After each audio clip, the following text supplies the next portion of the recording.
Now, there is a general expectation Joe Biden may return some normalcy and civility to the presidency and some greater predictability for allies like Australia. But it doesn't change some of the big global shifts underway, particularly the rise of China. For their insights into what all of this means for Australia, I'm joined now by two former Prime Ministers who were once political opponents, but I'm pleased to say they have come together for us this morning. Malcolm Turnbull and Kevin Rudd, thank you both very much for your time. Look, let's just start with where we are at. It is an unusual situation. Joe Biden has been declared the winner. He has certainly claimed victory. Donald Trump, as we've seen again just in the last hour or so, is still saying he has won. Kevin Rudd, let me get your thoughts on this first. What happens from here? Do you expect there will be a smooth transition of power ultimately?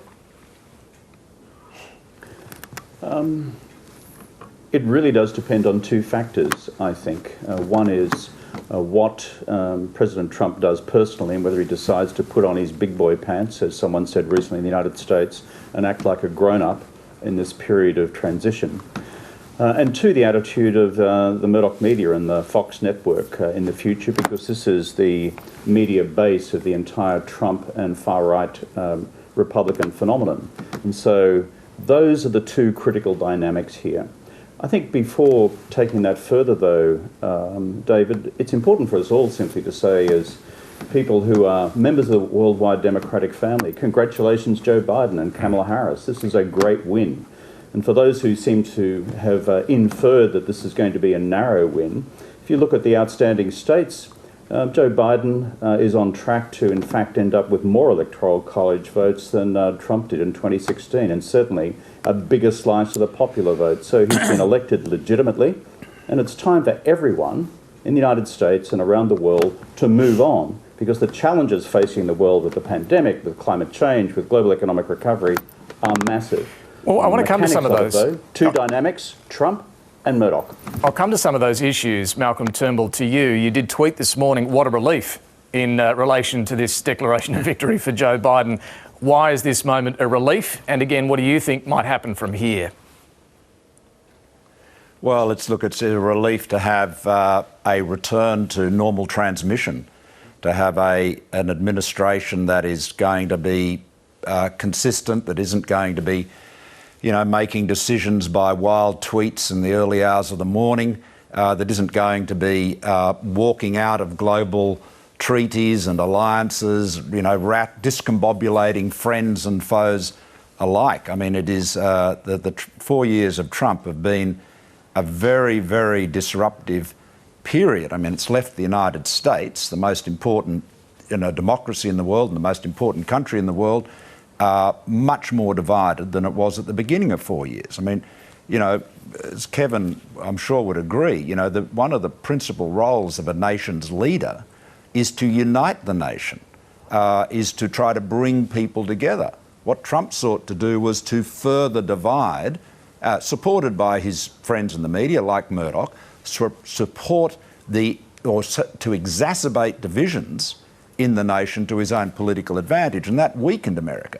I mean, that's what America's foes want to happen to America. They want America to be more divided. So a more united America is a huge advantage for everyone, not least of whom, of course, are the Americans. From our point of view, we have, as Scott Morrison has said, we have a very strong relationship with the United States. It goes well beyond individual PMs and presidents.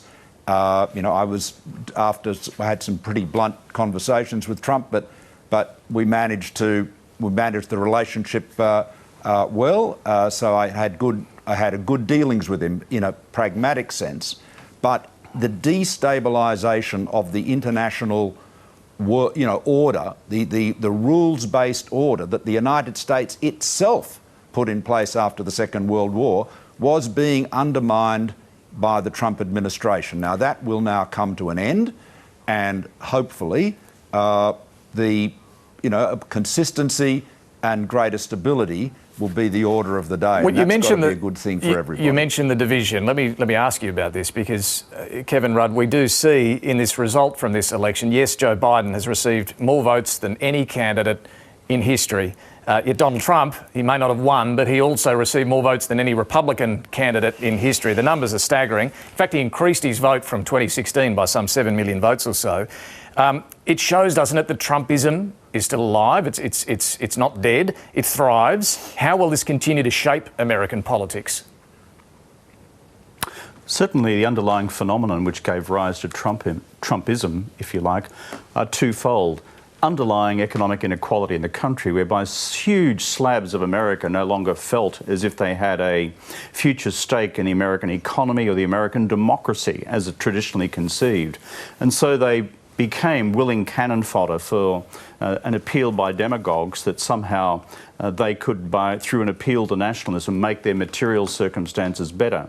So the core of, I see it, of Joe Biden's agenda is to deal with not just economic equality in general, but how it affects regional and rural America, where so much of this Trump base has been. But there's a second element too for the future, and that is what we've seen with Murdoch's Fox is the amplification through this rolling daily megaphone of the Fox network in the United States of division and difference in America as opposed to unity for the country's future. So therefore, there's a responsibility for the Democrats, now that they've won, to deal with the economic cause of this inequality in America, which gives rise to this level of nationalism. But secondly, a whole need for the Fox media network to have a long look at itself and its role in pulling America apart. They're the two core elements for the future. And I want to come back to your push for a Royal Commission into News Corp here. Just quickly on what Scott Morrison, how he's handling this. The current Prime Minister, he has congratulated, along with other world leaders, Joe Biden and Kamala Harris. Malcolm Turnbull, should he be doing anything more? I mean, if Trump refuses to go, should he pick up the phone? How would you deal with this?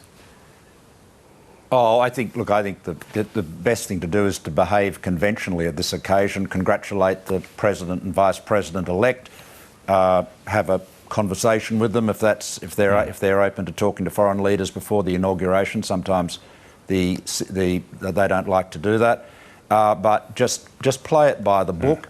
I wouldn't be giving Donald Trump advice on the US Constitution and his rights. I think Arthur Sinodinos is absolutely right. I mean, look, the most important message that a number of world leaders gave, and Jacinda Ardern, I thought, did so very elegantly and eloquently, was count every vote. That was the most important thing. Now, the votes are being counted. If Trump wants to go to the courts in the United States, well, that's a matter for him, as Arthur said. They've got a legal system.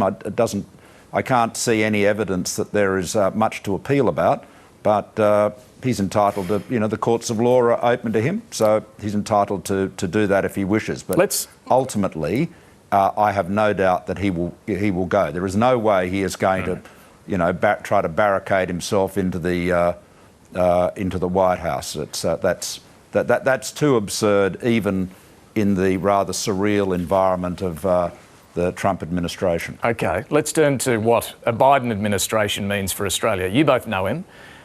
What are going to be the major differences we notice? Kevin Rudd, climate change, trade, the relationship with China. What can we expect under a Biden administration? Let me focus on climate change to start with. The bottom line is this is chalk and cheese, Trump v Biden on climate. And the Democratic Party in the United States over the last 4 years has evolved even further on climate change activism at home and abroad. So this has huge implications for Morrison's current minimal approach to national and global climate change action. You see, now, with the election of the Biden administration, 70% of Australia's principal economic partners will have accepted a mid-century target of carbon neutrality. That's where the US is going. That is now where Japan is going. That is where China is going, albeit 2060, the Republic of Korea and others, and the Europeans. So the excuse from the Morrison administration here in Australia that somehow we can hide in the shadows, I think has disappeared overnight with Joe Biden's win. Then the second element of climate change, apart from the mid-century target, is this. We are now up for the 5th anniversary of the Paris Agreement. America is going to come storming back into that agreement. The expectation and undertakings at Paris that we would provide new commitments as Australia and all states through to 2030. Again, Morrison has been hiding from that. It's critical that Australia now sees this opportunity, forced upon it by actions in the international community, to get real. My appeal to Morrison today is use this change in Washington to swallow your political pride and get real on the mid-century target of carbon neutrality and a new trajectory to 2030. Just to be clear on that, you mean a higher emissions target for 2030 beyond the 26 to 28%? Absolutely. Okay. You see, you cannot get to mid-century carbon neutrality unless you've got a more ambitious trajectory to 2030. It just makes no sense. And is that message to Labor as well? Because Labor's still debating this as well. Should Labor take a clear position on a higher emissions target by 2030? Well, before the Labor Party gets to the next federal election, they will have to. But they'll be working their way through this in the meantime. Morrison's the government now. He has nowhere to move on this. He must act. Malcolm, and I call upon him today to do so. Just on this climate question, Malcolm Turnbull, do you think what's happened in the United States means Scott Morrison necessarily does have to commit to net zero by 2050 and indeed a higher short-term target? Oh, I think it really provides the opportunity, as Kevin said, for Morrison to pivot. I mean, look. You know, I can speak with some authority on this. Morrison's concern is that the combination of the right wing of the Liberal Party and the National Party and the right wing media, mostly owned by Murdoch, will go after him as they went after me if he is seen to do anything that suggests he is taking, you know, climate change seriously or too seriously, right? So he is basically walking on eggshells. Now, Trump has lost. Murdoch's man in the White House has been defeated. The Americans are going to be taking a leading position globally on climate action once again. And Biden has flagged that this is going to be part of America's international trade agenda as well, as the Europeans have. Now, we have the opportunity in Australia to be a clean energy superpower. We have the opportunity to be much more ambitious in reducing emissions and to have cheaper electricity and from zero emissions sources because of our extraordinary solar and wind resources. Now, we've got some good building blocks in place. We've got a lot of solar going in. There's a lot of wind. We've got Snowy Hydro 2.0 under construction. The Battery of the Nation pumped hydro scheme in Tasmania is not yet under construction, but should be with a bit more energy, excuse the pun, from the government. We've got those building blocks. Now is the time for Scott Morrison to say, right, the global landscape has changed. You know, the people that have been, you know, holding us back, holding the coalition and the country back on this issue are out of the way. I don't have to go on with all this BS about a gas-led recovery, which is honestly just political piffle. Focus on cutting emissions, cheap electricity, zero emissions. This is the time to pivot. Otherwise, he's going to look like sort of out on the extreme with Saudi Arabia, for heaven's sake, okay, as some kind of carbon economy. I mean, really, we can do so much better than that, and now is the time for Scott to move. I want to deal with China as well here, because while we've been very focused on what's happening in the United States, the trade relationship between Australia and China has deteriorated further this week. More of Australian exports are apparently being banned entry to China. What can be done? We know the reasons why China is upset with Australia, from our position on things like Huawei and the South China Sea to the foreign interference laws that you introduced, Mr Turnbull. But Kevin Rudd, to you first. What actually can Australia do about this situation right now? I think together with Malcolm, we'd both agree, and with Mr Morrison, that dealing with the China relationship for any Australian Prime Minister is a really difficult challenge. And that's because Xi Jinping's China has become stronger, more powerful and more assertive. That's the reality. However, the way in which we've gone about it, I think, under Mr Morrison, leaves many questions to be answered about what can now be done. I think, David, it's worth reflecting on this. About late September, early October, the Chinese sent out a couple of olive branches. There was a speech by the Chinese ambassador and an interview with Fu Ying, the former ambassador to Australia, then later Vice Foreign Minister of China, and influential within Chinese foreign policy circles, about finding a way through the current impasse in the Australia-China relationship. But we get to mid to late October and into early November, China has now doubled down in the trade measures you've just referred to. So for me, the key analytical question here is what happened to the olive branch? Was it rejected in Canberra? And what can now be done? A couple of thoughts from me. Number one, Mr. Morrison, and I've said this a few times before, needs to understand the absolute difference between having a hardline operational policy and strategy in dealing with China on the one hand, as opposed to a rolling declaratory strategy which turns every day into a media opportunity to say something loud and provocative about Beijing. Take the example of Japan, David. Japan, next door to China, a horrible relationship historically with China, an ally of the United States, a fellow democracy with Australia, with outstanding territorial disputes with China, for God's sake, with boats and planes flying at each other every day of the week in Senkaku Diaoyuda on the East China Sea. But we see a managed diplomatic relationship between Tokyo and Beijing, which does not go through this massive roller coaster we see with Australia, because I think there is a maturity in the diplomatic management of it. So Morrison should look to Tokyo in the way in which we model this Australia-China relationship in the future. And finally, with Biden's election, there will be an opportunity for a certain type of strategic reset between the US and China.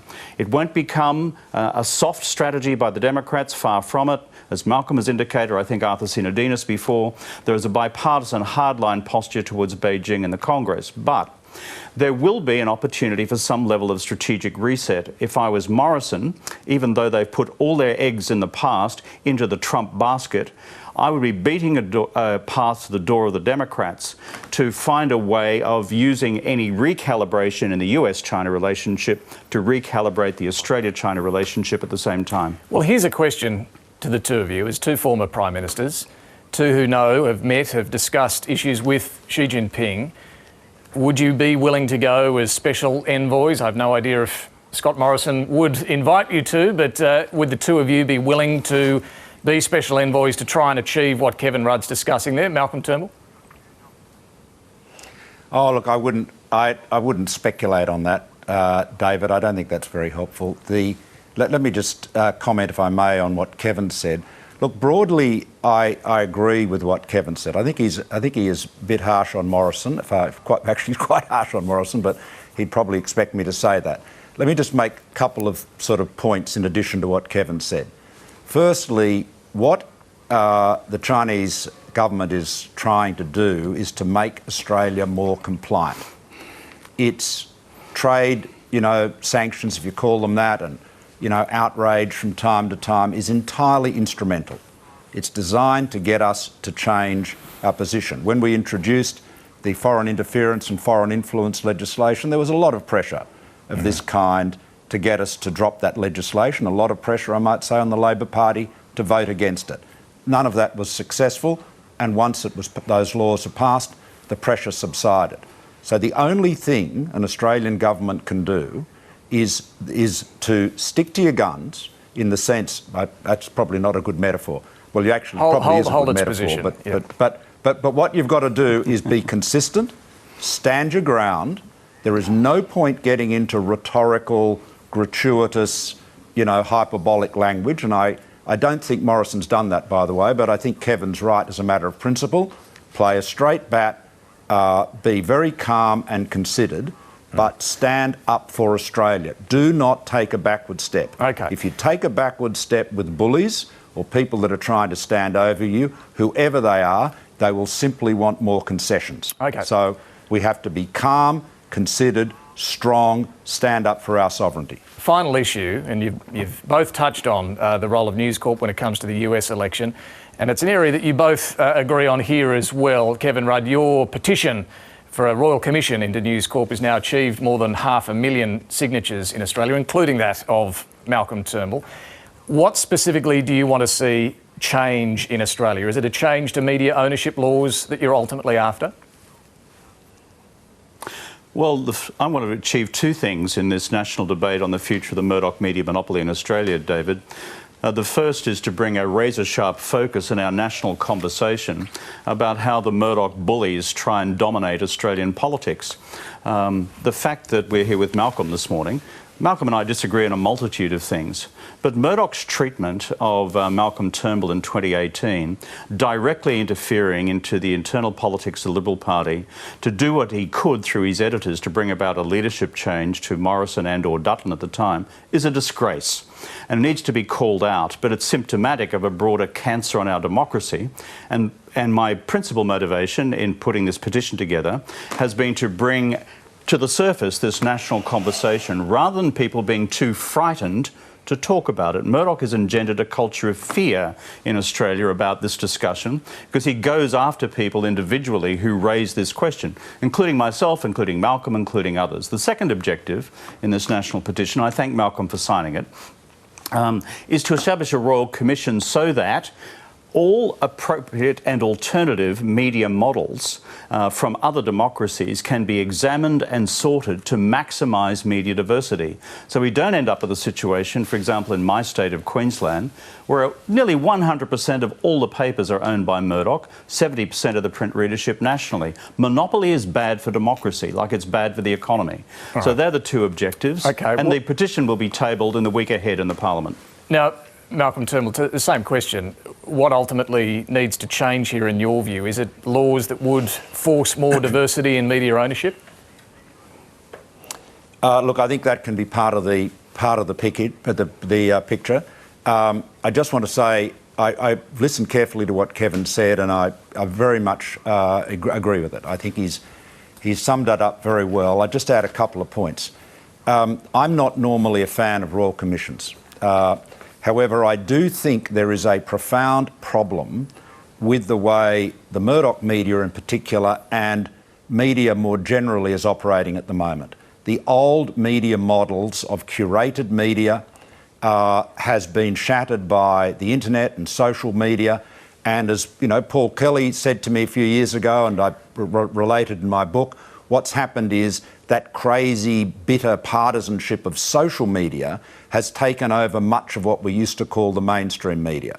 So the Murdoch press, that used to be, a journalistic operation, a news operation that tended to lean more to the right than the left, has now become a vehicle of political propaganda. It is just a political operation. Now, by comparison, and Lenore Taylor's here, the editor of The Guardian, and one of the best things I've ever done in the media business, and I've had a lot to do with it over the years, as you know, was encourage the formation of The Guardian Australia. But The Guardian is an avowedly small L liberal, left-of-centre publication. And on election time, you can be pretty sure they're going to recommend a vote for the Labor Party. But they don't make stuff up. They don't engage in vendettas. They don't encourage conspiracy theories. They don't cover up the misdeeds of their friends in politics or hammer vindictively those who they regard as their enemies. It is a legitimate, professional journalistic operation. Now, you cannot say that about News Corporation anymore. So we've got to work out what price we're paying as a society for the hyper-partisanship of the media. Look at the United States and the terrible divided state of affairs they are in, exacerbated, as Kevin was saying, by Fox News and other right-wing media. The outcome is dreadful. And because we've got to have, in a democracy, we've got to be able to have shared facts.